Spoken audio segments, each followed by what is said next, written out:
Hola estimados estudiantes, en este espacio les explicaré un ejemplo, el 2.5 del libro de hidráulica tuberías de Saldarriaga, donde se evalúa el efecto de la rugosidad sobre el diseño de una tubería simple.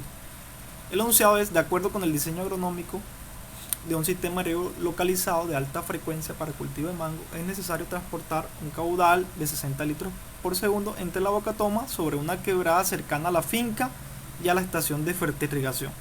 Con el fin de que el agua sea movida por gravedad, la bocatoma se localiza 890 metros de longitud aguas arriba de la estación, generándose de esta forma una diferencia de niveles de 15.2 metros entre estos dos puntos. ¿Qué diámetros de PVC y en hierro galvanizado se requieren? La rugosidad de estos materiales son respectivamente 0.0015 milímetros y 0.15 milímetros. La viscosidad cinemática del agua a esa temperatura del sitio es 1.14 por 10 a la menos 6 metros cuadrados por segundo. El coeficiente global de pérdidas menores para los dos diseños es de 11.9 asociado a los accesorios, y los diámetros de la tubería de PVC, los internos, están acá especificados en esta tabla.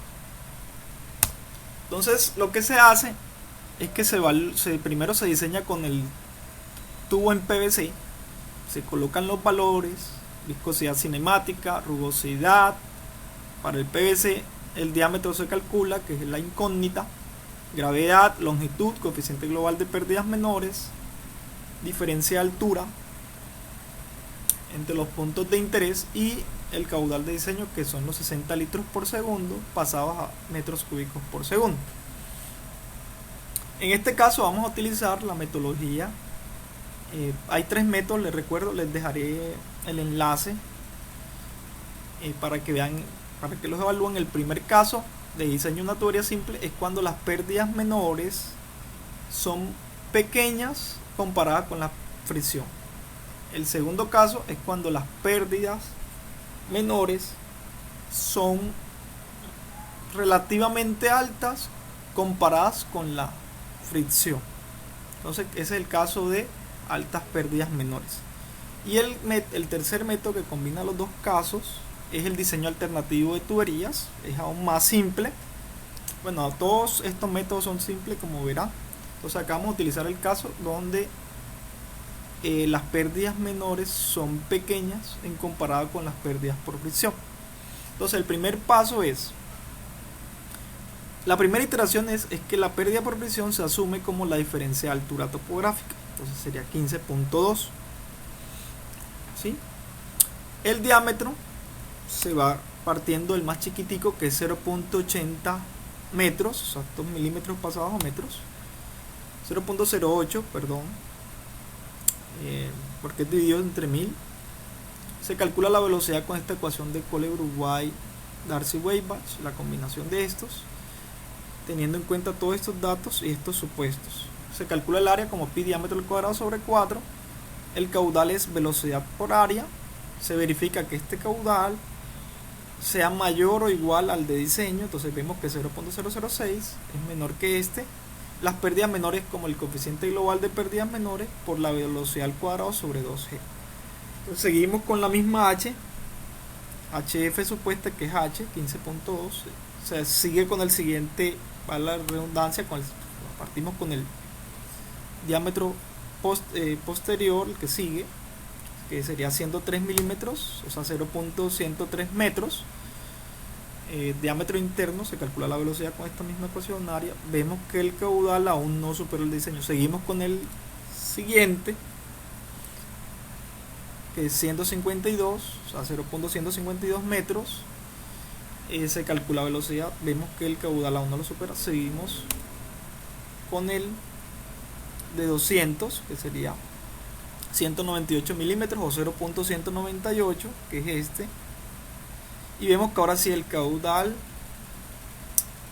calculado con este diámetro supuesto ya es ligeramente superior al de diseño. Entonces ahora la siguiente iteración, ya cuando eso da así, esta pérdida se recalcula como la altura, o sea 15.2 menos las pérdidas. ¿Sí? 15.2 menos 2.8 da alrededor de 12.3. Se sigue con el mismo diámetro, si ustedes notan, se calcula velocidad, área. Entonces seguimos y arrastramos todo en Excel. ¿Y a dónde paramos? Cuando la diferencia entre la iteración anterior y la siguiente sea menor a una tolerancia, por ejemplo 10 a la menos 3, 10 a la menos 6, etc. Y ahí leemos entonces que este sería el diámetro de diseño, que entonces 0.198, que es el diámetro interno, que corresponde al diámetro nominal de 200 milímetros u 8 pulgadas, ¿sí? Entonces ahí paramos. Este sería la velocidad, va a estar tendiendo a 2 metros por segundo, ¿sí? Y este sería el caudal pues transportado por la tubería. Ahora se hace el mismo procedimiento, pero lo que cambia ahora es la rugosidad, porque se va a diseñar ahora asumiendo que se va a implementar una tubería de hierro galvanizado. Entonces lo que cambia es la rugosidad. Eso es lo que se quiere verificar. Entonces se parten de los mismos diámetros, el mismo procedimiento. Y acá el caudal estimado para estas variables supuestas ya, digamos, tiende o converge para 0.47 metros o 247 milímetros de diámetro interno. Y ahí calculamos las pérdidas por presión siguientes y seguimos con el mismo diámetro hasta que esta diferencia tienda a una tolerancia, o sea, muy pequeña. Y en este caso vemos entonces que el diámetro requerido para hierro galvanizado es 0.47 milímetros, es decir, 0.47 metros o 247 milímetros, que corresponde a la de 250 milímetros. Entonces, en conclusión, para PVC dio la tubería de 8 pulgadas y para hierro galvanizado dio la de 10 pulgadas. Entonces, para tuberías lisas, como el caso del PVC, tienden a ser los diámetros más pequeños, por lo tanto más económicos, ¿sí? En este caso hemos supuesto que los diámetros internos binominales son los mismos para PVC y hierro galvanizado, pero en la práctica eso no pasa, por lo que hay que buscar catálogos de fabricantes de distintos materiales con sus respectivos diámetros internos y realizar los cálculos para comparar y seleccionar el más económico, ¿sí?, en cuanto a el material y el diámetro, ¿sí? Y hay que tener en cuenta también que los diámetros nominales son discretos. No podemos tener, por ejemplo, diámetros de 8.5, 8.3 pulgadas, 9.1, 9. No, son u8 u 10, o depende de lo que... No hay una... Siempre hay una separación entre los diámetros nominales. Entonces esto hace que tengamos mucho cuidado a la hora de seleccionar. Entonces les dejo finalmente los enlaces de cómo es el procedimiento que se implementó para el diseño de una tubería simple. Bueno, 3 procedimientos.